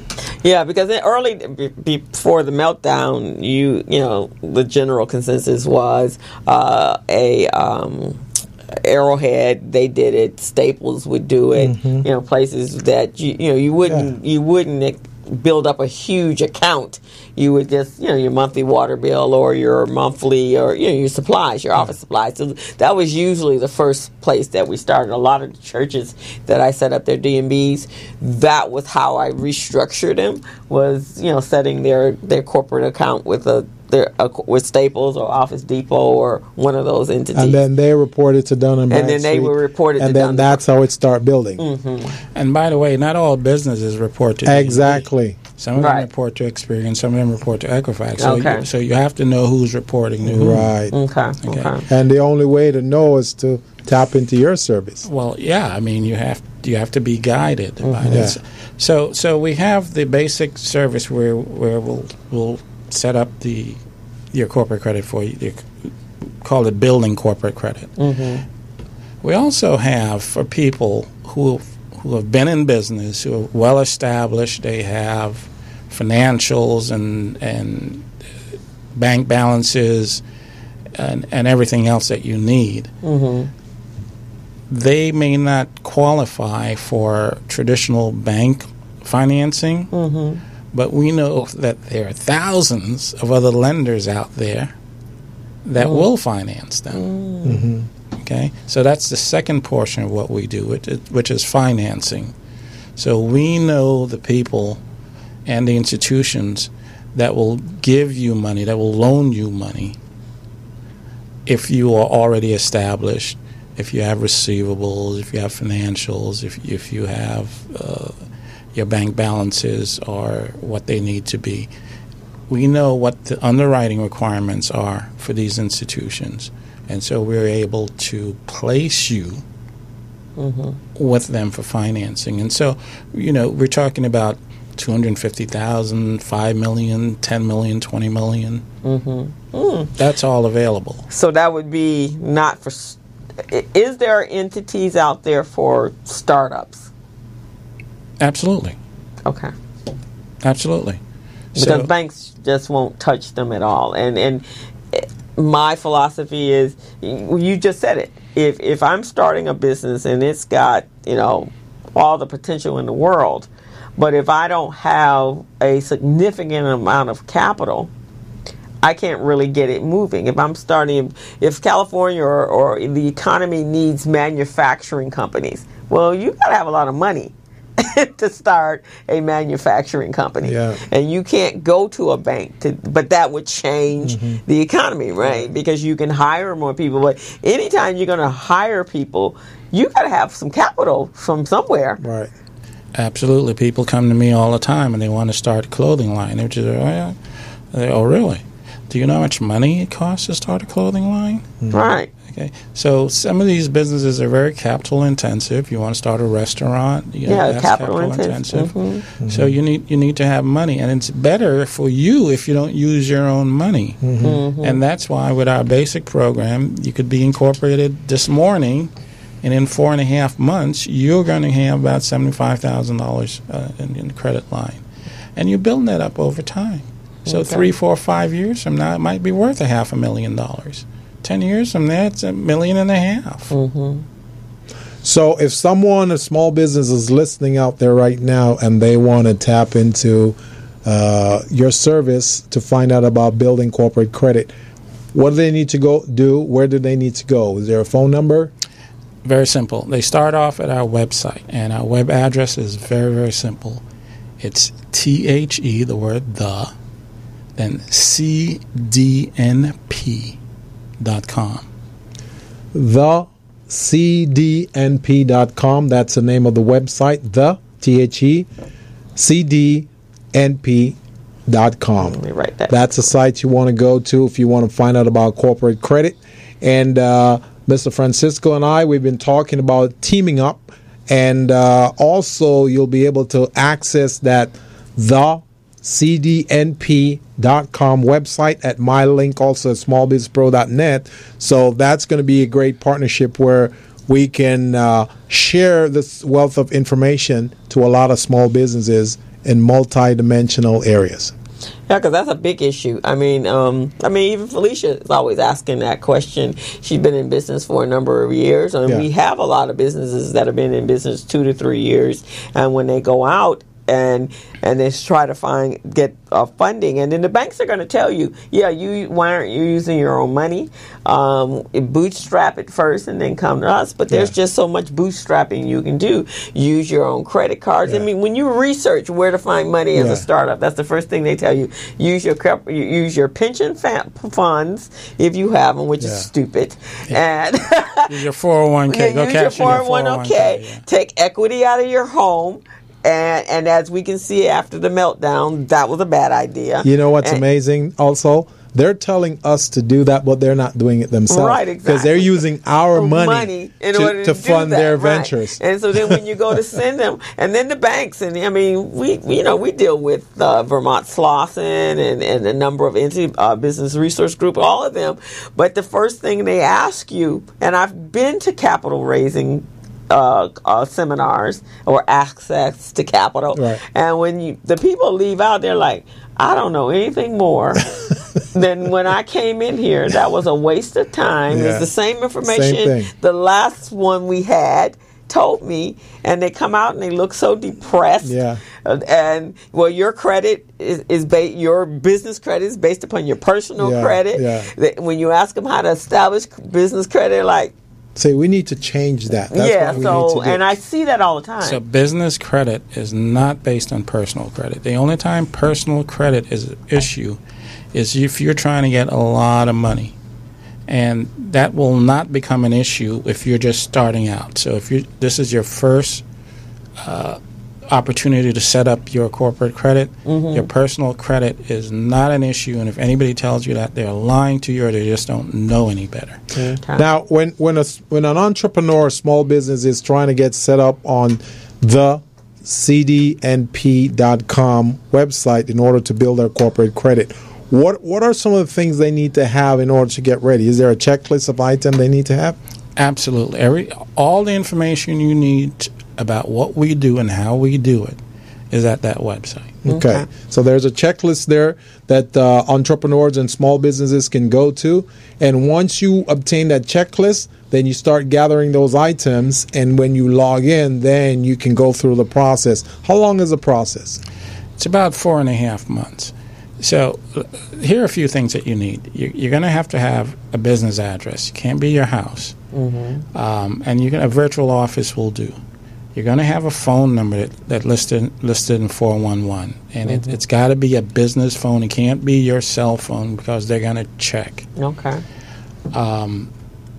You have to, of course, be incorporated somewhere because they're going to check on that too. Okay. You need a website. Okay. You got to have a website. It can be just a basic website, but so you basically have to have a carbon imprint out there in the airways, so people know that you are a real legitimate business. Absolutely. Okay. Absolutely. Now, what if they're a sole proprietor? Can they be a part of this as well? Absolutely. So if you're a sole proprietor and if you've been that way, believe me, as a business advisor, I run into a lot of people, including doctors, that have been operating in this town for 25 years as a sole proprietor. Now, that's mind-blowing. Yeah, that is. Yeah, that is, man. A doctor? Yes. Oh, my God, all the liability. Yeah, all the exposure. Including OBGYN.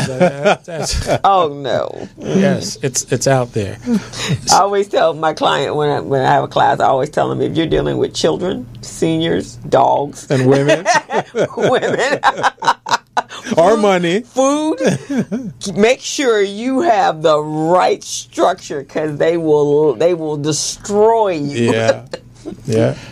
Yeah, so if you've been operating unwisely as a sole proprietor, that's all right. But you're going to have to set up a corporation. We have to establish a corporation for you. And then, if you've been in business 10, 15 years and you have real revenue, so now we're talking about getting you real money. Yeah. Right. We're not talking about getting you $75,000 anymore. Right. Because this will be based on the fact that you have income and financials and so on, and a bank balance. They always, by the way, check. They have a way of checking your bank account. So that's part of the underwriting process. Like when you buy a house, you got to have X amount of dollars in that bank account when they go to do the checking. Yeah, they want to see. They want to see how much money is going through your account for the last. Which is a good point you just brought up, and I want to throw this out there to let many small businesses know that, because they may have more than one bank account. They may have the business, they may have the personal, they may have something else. They want to select one of those accounts that whenever they generate revenues, the money goes directly into that account. Because what they're looking at, what they're measuring is, okay, let's see how much money is going into this account on a monthly basis. So even if you're taking out money out of the account, as long as you're putting it in, they want to see what's going in. Because they want to see your ability to bring in money. Right. It's called bank qualification. They do look at that. Yes. Okay. Yeah. So, and that's why with my bank account, my operating account, my income account, I make sure all of my checks go straight into that account.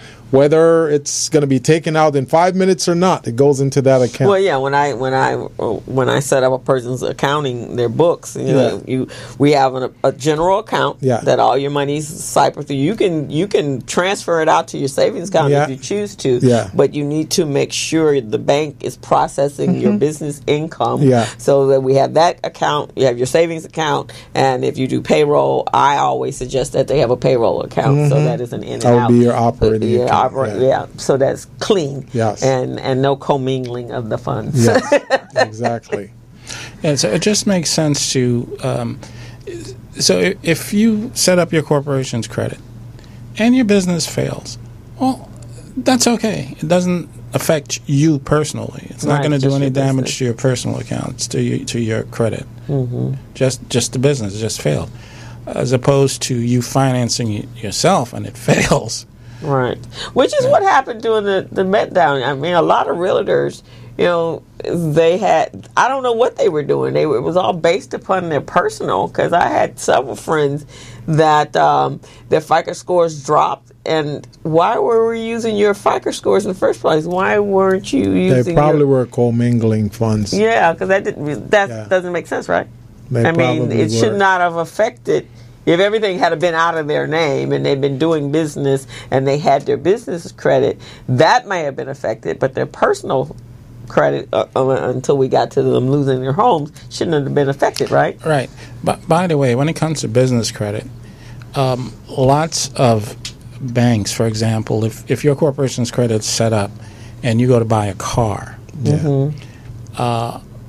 lots of dealers will ask you for your SOCH, and they'll ask you to personally guarantee the purchase. Right. The reason they're doing that is because, like banks, if a bank tells you I'm going to hold on to your check for 5 days and you say that's okay, then they'll do it because they can get away with it. Or if you said no. But if a dealer tells you that and you laugh at him, he's going to give you the car anyway, because this is based strictly on your company, not on you. So there's no reason for you to give him your Social Security number. Yeah. There's no reason for him to run your credit. Now, if he can get away with it, if you don't know any better, he's going to do it. Right, exactly. I tell you, if you don't know, you don't know. That's and right. you make some really bad decisions and based if you upon don't know, not sometimes knowing. It costs you. It costs you a lot of money, whereas having someone to advise you, a consultant prior to that, will definitely save you so many more dollars than trying to skimp on that in the beginning. Yep. I think that if nothing else out of this, that's the conversation that people should be having. Definitely. Is it worth it in the beginning? Because what's going to happen on the back end, right? Which is what happened to all these people that go to LegalZoom. Well, yeah, probably, yeah. More like, well, even then, not just that, they don't even know why. They don't know what LegalZoom did, right? They just know that now I'm incorporated, but they don't understand the process. And that's one of the things, people look at us and they go, wow, you and Gilbert know everything. We read and we do research. And we've stumbled along the way, so we learn from those You learn from the stuff, and then we share that with you. But again, if you don't know, then you need to reach out to consultants and coaches and people who do know, so that you can make the right decisions. Because having a business is not a cheap entity. You put a lot of time and energy and money into it, and you want it to be done the correct way. Right, and it should be done the correct way. I mean, there are nonprofits that have that problem. That's another conversation, but they could avoid some of the issues. First of all, just knowing that they don't own the nonprofit. That's probably the first thing that would be great for them. Right. Now, with 3 minutes to go, what are some of the key takeaways that you'd like small businesses and entrepreneurs to know about this whole process we've been talking about? We talk about asset protection. We talk about building business credit. So what are some of the key takeaways? The big thing is, look, there's in life, there's no free lunches, okay? If someone's trying to sell you a Rolls Royce for the price of a Volkswagen, there's something wrong. Yeah. You're going to get what you pay for. So that's why if you go to LegalZoom, you want to pay nothing, that's what you're going to get. there's just no getting around it. And even for what you're saying for the corporate credit, there are a number of entities out there. I've gotten quite a few phone calls because they want access to Recycling Black Dollars members to come out and talk about building their credit. And when I have that conversation with them, right off the bat, it's like, no, that can't work like that. I mean, but they're giving you the bill of goods, which is a network marketing a process anyway. And so when they start telling me, oh no, we can get you for $3,000, we can get you this. Okay, so what's the procedure? And then the procedure gets very fuzzy. And they're like, no, I'm sorry, I can't. I tell you what, you can come to the meeting, you can talk to the people, but me referring you, no, that'll never happen. So now here's another thing. For people who have been in business for, even if just a couple of years, and you have income, then we can set up your corporation's credit, and you can get more than this $75,000. Okay. So it's be based on what kind of money you've been making. Okay. So. Let me ask you this question real quickly with 60 seconds to go. Paydex, what is that? Why do small businesses need to know about it? Should they maintain it? Why is it important? Okay, so the Paydex score is what's issued by D&B, and it's a number from 1 to 100. You always want to be about 80 and above. Most people have an 80 and above, and your number is based on whether or not you're paying your vendors or people who extend credit to you on time. Each one of the credit reporting services have their own system. Experian has its own number. Equifax have their own number. But Paydex, of course, D&B being the 800-pound gorilla, everyone knows what a Paydex score is. And it seems to move more rapidly than, say, your FICO score, because I've actually gone into companies where that number was way low because of whatever, churches, and I've gone in, and then when they started, when we made sure that the accounting system and programs have working and we got everything paid, then it just changes like within, you could actually make that change in 3 to 6 months. Absolutely. And you see it. Absolutely. And then your vendors see it, and they're very comfortable with that process, much faster than your personal credit. Absolutely. Okay. Well, we've had a great show. It was excellent having you here, Mr. Francisco. And we've had Mr. Rubert Francisco from JE Holdings, LLC. He taught us a lot about LLC, C Corporation, and we're definitely going to take him up on that, Crystal. I learned a lot as well. I mean, there's a lot of things. I'm like, did you know that? Did you know that? Did you know that? Because, we've had the people. Yes. RBD has had so many people come in and speak at a meeting, and a lot of what you've said was never discussed in any meeting that I've been in.